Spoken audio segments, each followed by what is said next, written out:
Namatay ang Mhm. mister ko at may joint account kami sa bank.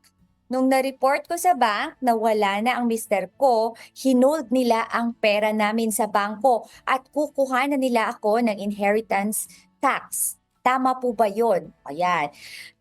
As ang pagkakaalam ko nito, kailangan mag-withhold ang bank ng 6% no, for the final withholding tax. But may mga requirements lang tayo na kailangang i-submit para mabigay sa iyo yung pera ng iyong yumaong asawa. Ito nga yung unang-una na dito yung TIN ng estate. Pangalawa, yung ating extrajudicial settlement na tinatawag. Kasi meron tayong pag-settle ng mga ari-arian ng mga yumao. So, importante na meron kayong extrajudicial settlement na maipresenta sa bangko. O kaya naman, proof of certificate of heirship kung mas pinili niyong isettle yung estate through a judicial proceeding naman. Tama, di ba, Attorney M?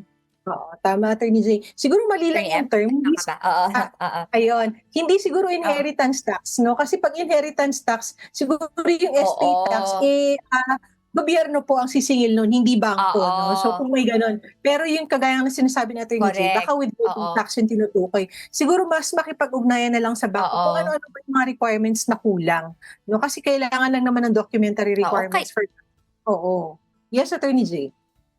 kailangan natin kailangan sundin yung mga requirements ng bangko kasi to protect din also yung yumao, 'di ba? Kasi pera naman niya yun. At kung ikaw naman ay rightful heir, wala namang dahilan para i-withhold sa yun after mo mabayaran itong baka nga itong final withholding tax ang ibig sabihin.